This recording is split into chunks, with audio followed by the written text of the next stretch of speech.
Time for Building Momentum, brought to you by Momentum Advocacy. If your organization, business, or corporation needs to understand the complex nature of our capital, you need to get a hold of Momentum Advocacy. Let's talk about what's going on in Minnesota today. We got her back. Very excited to have her. She is Amy Frederiksen. She is a big muck at Momentum Advocacy. Thanks for being here, Amy. Hey, thanks for having me, Al. Now, I have to give you all the credit in the world. And I mean this, kissing up is what I'm doing, but I mean it, so it's not really kissing up. Okay. I follow along from the outside, right? This is what I do. It's fine. And I get so frustrated. I can't believe you going through the process as a senator, seeing how the sausage is made, if you'll pardon the expression, and still wanting to put your mind into it with this new group. I am so frustrated. It is unconscionable. I don't believe anything's going to get done about fraud or anything else. And yet, I presume folks like you live in this unicorn world. Well, maybe today I'll slay my dragon. You know what I'm saying? I don't know how you get up in the morning. Well, first of all, here's what I'll say. I don't know how people on a federal level do it at all. Like, you could work 10 years to get an amendment, right? That's state government is actually where you can do some good things. And I've done it and I've seen it. This fraud thing is a little maddening because this does not just go back on the Walz administration. This goes back to the Dayton administration. We knew issues with CCAP. It was the beginning, right? It was like where criminals were just learning how to defraud the system back during the Dayton administration. We knew that.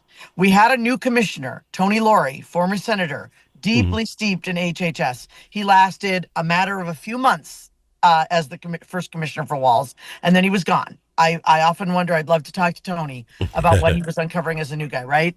Yep. And here we are now, 7 years later, with the Walz administration. 5 years since Feeding Our Future. 5 years. Yeah.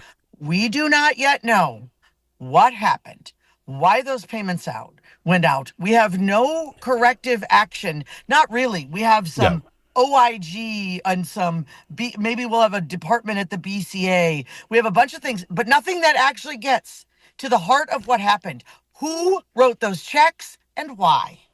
Who wrote them and why? And we do not have those answers. You know why? Because the administration has to be responsible for that at some point. They wrote the checks. Yeah, but again, did you watch much of the Walz-Ellison committee thing? Political theater, right? On both sides, it was political theater. It's a waste of everyone's time, but you have to watch it if you do what we do. And obfuscating, I don't really know that. That's not under my, I can get those numbers for you. It's not really my fault stuff. He says the buck stops with me, but then knew nothing. Okay, I get it. He has to do that. He absolutely does. But if you turn the channel then and start watching what the hearings were happening here in Minnesota, you thoroughly have to realize no one is taking blame for anything, and nothing will change. I knew I was upset that the interim, the governor said the governor's not running for governor because he has to fix this fraud problem. That's his words. And his first move now is to make the interim commissioner the commissioner of DHS. Well, you're looking for new ways to change things? Evidently not. Well, the news yesterday, according to Representative Knutson, she was grilling this gal. She was just grilling her. And it was on her resume. For folks who don't know, I knew she started in 2017, didn't know what she did. She started with DHS. She was the, I wrote it down, Chief Compliance Officer. She was the head of making sure people followed the rules to make sure we didn't get screwed over. Right. That went so well, you just brought it up in the last 7 years. We went from CCAP, we're figuring some problems out, to now, $9 billion? Who knows how many billions it is. This woman was in charge. Yes. That wasn't working so well, so they made her deputy commissioner. They moved her right up. That worked so well, she is now the commissioner. Amy, Senator, if you were advising Walz in any capacity and say, sir, you don't want your history to go down as the guy who did this. If you want to resurrect what your place in history is going to be, you would hire somebody completely different, wouldn't you? You should hire someone completely outside the agency, and you need to give them the power to root out whatever they find, wherever they find it. Has to be. It is the only way to get at the problem. And so you're right. So if Governor Walz isn't able to do it, we have a new governor. He's not running, right? Yeah. We're gonna have Amy Klobuchar. We're gonna have Lisa Demuth. Yeah. Maybe then we'll get the answers. I don't know. But at this, that there is, and I've been saying this, right? Like it is impossible to have the people that oversaw this fraud solve this fraud. And I mean everyone. I mean people at DHS. I mean people in the Walz administration. I mean the governor himself. How can they? Because yes, definitely criminals. You and I would agree, right? Get them. Yep. Like Go find get them, those baby. millionaires and get them. Like prosecute the hell out of them. Yeah. But and also someone approved those checks. There was an autism program that went from $10 million for autism centers to $300 million, and no one noticed. No one said, what's going on here? Well, it's the idea that and I believe that it was the Democrats who came up with the whistleblower laws. You know, we protect our whistleblowers. Literally, you find out 30, 40, some number of these people have come out and said, I tried to say something and they threatened me. They threatened me that I'd never go. They're putting that under oath. Most of them all saying I'm a Democrat. I voted Democrat my whole life. I can't believe they're doing this to me. What do laws matter anymore?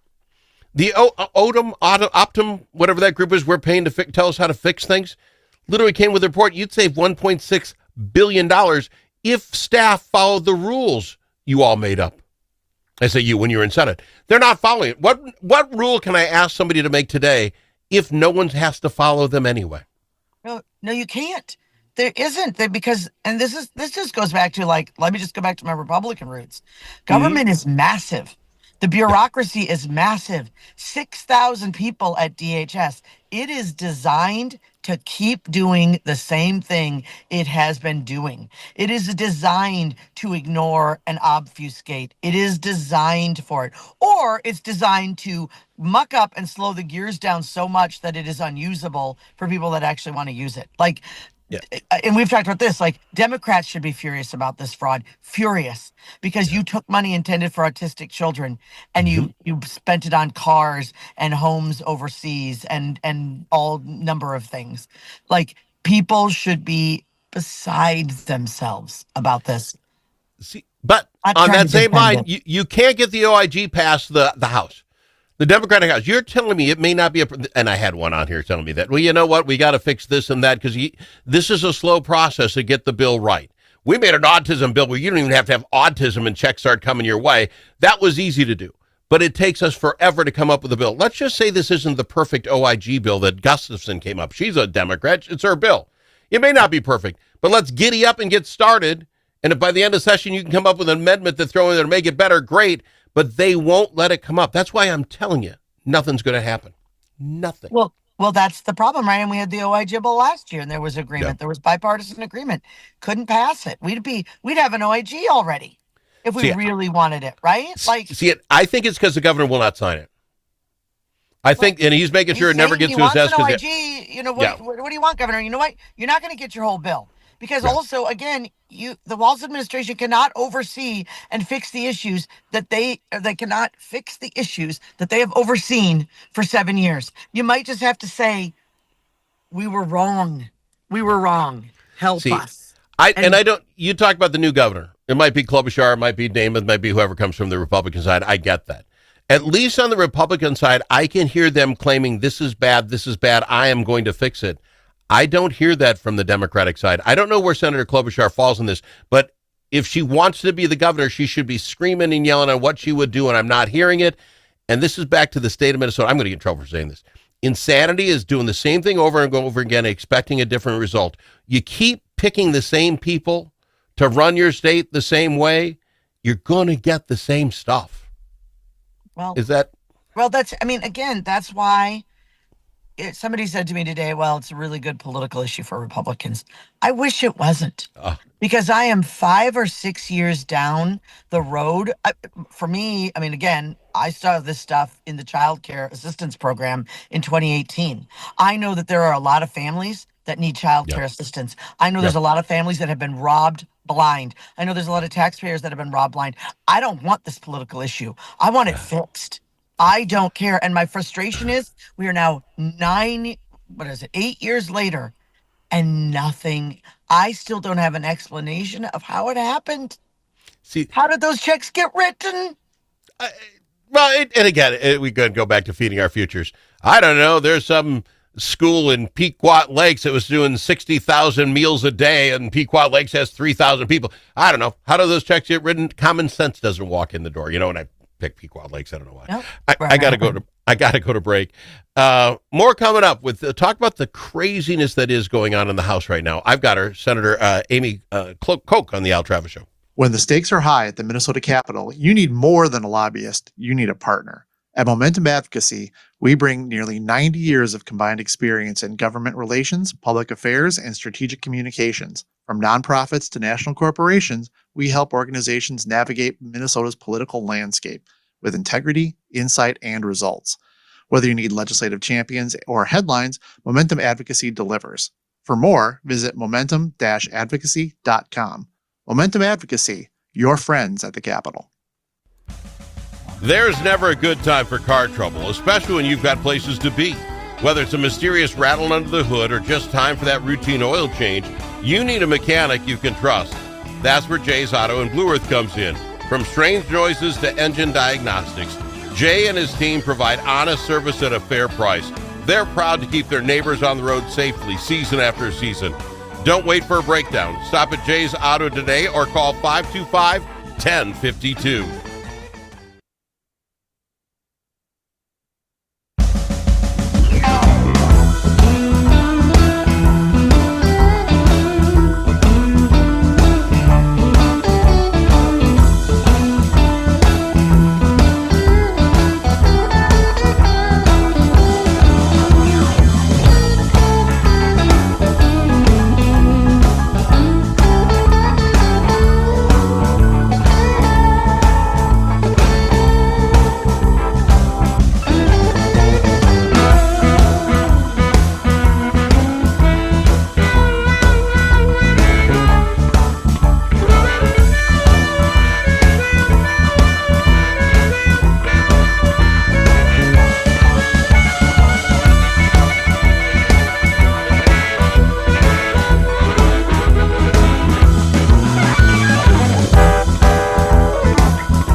Are you kidding me? You know that comment you said to the radio? The thing that we got wrong? Clearly, Brussels sprouts are the worst vegetable. Call us and let the world know your thoughts. 855-257-7469. That's 855-AL's show. We've got our Senator Amy Frederiksen talking about what's going on here in Minnesota. And, Senator, this next one bothered me on all kinds of levels, which just shows how crazy old I am. And when you spend this much money in the state of Minnesota, you get craziness going on.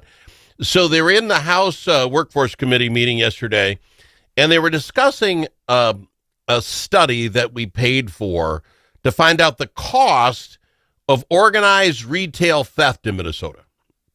And I'm thinking to myself, who cares what the cost is? You steal from me, I want you to go to jail. I don't know if we have to spend a lot of money discussing it, but they did. And all right, we got too much money anyway. But then Representative Pinto comes out. And this guy's talking about, I watched this thing 2-3 times because I couldn't believe he was saying it. And then he had why he thought it. So I know it was not just a flippant comment. He literally said, have we thought about doing a study on the benefits of organized retail crime? Because people are doing it for a reason. They must be getting some benefit. Like, we should spend a couple $1 million to see how it really helps Bob when he steals the computer from Best Buy. That can't possibly be what that man meant. Well, and he's an attorney and has worked with Ramsey County. He's a prosecutor.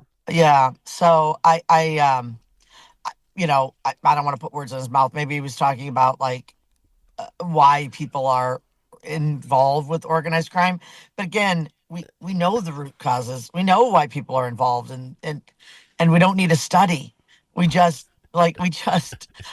so interesting. It was interesting. I saw this happen. I was at a TJ Maxx maybe 2 years ago with a friend, and we were shopping, she and I, and it happened right in front of our eyes. It was interesting. We were walking out the door, and we saw a couple young men with a cart full of things, and they just walked out the front door, and the alarms went off, and they not ran, walked down to the parking lot. They had to actually go through a side alley, walked to a car, put the stuff in, and drove away. And no one even made a move anymore. And I know that retail are told you don't, you let them rob you and that's it. I'm just not sure where we've gotten. It's a little depressing to hear, honestly. But I was stunned. I watched it happen. I was like, I felt horrible. I just felt horrible. I've never ever gone back there. I was like that. It was so gross to see. And it's when you do things like set minimums that don't count. As in California, you can steal up to $900, and that's not even a crime. Well, okay, it's not to you, but the $900 come out of a store owner's pocket sure kind of bites a little bit. And what is this study going to show? Those guys that just stole from TJ Maxx, they take a cartload of stuff out. Let's say it's $700 worth of stuff, but they can't sell it for $700 because it's hot. So they only get $350 out of it. Should we have to supplement the other $350 because they risked $700 of prison time, but they only got $350 back in? But what are we trying to do? I don't know. What would a study do? I don't know. I think this is where just normal Minnesotans go, are you flipping kidding me? And look, again, these are things. The legislature can be frustrating. The legislature can do some really good things. I've done and seen some really good things. Sometimes it's right, sometimes it's wrong. We talked about the House oversight in D.C. I don't know if you watched the Senate and the House, Kristi Noem hearings, and she got fired. Now, she should have been fired a month ago. Right? She should have been fired. I was like, I really miss Apprentice Trump, because when you screwed up, you got fired. When you didn't do your job, you got fired. And it's true. That's what needed to happen here, right? It was a terrible job. It was a disaster. It was dangerous. It was deadly. And they didn't just investigate after Renee Good was killed. They doubled down. Instead of actually slowing things down, pausing, like any good law enforcement would, they didn't. They doubled down, and Alex Preddy was killed. And never mind all the constitutional violations and all those things that came out in this hearing. I don't know why we need a hearing to have her fired, but she was taken out of that position. She should have never been in that position. She was taken out of that position. And also, by the way, to the president, to others, you don't actually hurt yourself by admitting when someone does wrong and getting rid of them. You actually strengthen yourself, because what is the incentive to do a good job when someone who does such an obviously horrible job just gets to keep their job or go to a different job? It doesn't. And so demand as a leader better. Demand as a leader better. And I was pleased to see in those committee hearings, Republicans and Democrats, actually speaking up. Now they need to do it more, but it's a start. But on the same line, he did a very Minnesota Department of Human Services thing. She got fired, and moved over to some other job on something we've never heard of. I'm sure she's going to make the exact same amount of money. So it's like, oh yeah, I fired her. What do you mean? You just moved her over to this piece of the puzzle, so I'm with you, Amy. Right, Walz does it. President Trump does it. Stop it. Stop it. And I don't know her finances, but I think Kristi Noem would probably be okay, even if she just got fired like a real person gets fired and not just shuffled over to the next spot for the next 3 years. If someone's not doing a good job for me and I let them go, I can't worry about that, right? I can feel bad about that. I can work with them. I can try to make them a better employee. If it doesn't work, they're gone, and that's the deal. Yeah. But not again. Back not here in Minnesota. Kristi Noem's finances. She's done a terrible job. And again, you're not hearing me argue. My point is, they shouldn't have moved her to someplace else. That's not how fire. I've worked at a lot of places. Never was it, Al. You really suck at this. You're fired. But I'll find you something else. No, that's never how it works in America. I gotta fly. Okay. I am out of time. I love having you on. I'm glad to have you back, Senator. I really do. I appreciate you coming on. I love it. Thanks for all you do, Al. Senator Amy Frederiksen on the Al Travis Show. And that's another Building Momentum with Momentum Advocacy. Your friends at the Capitol. Join us every other week to discuss all things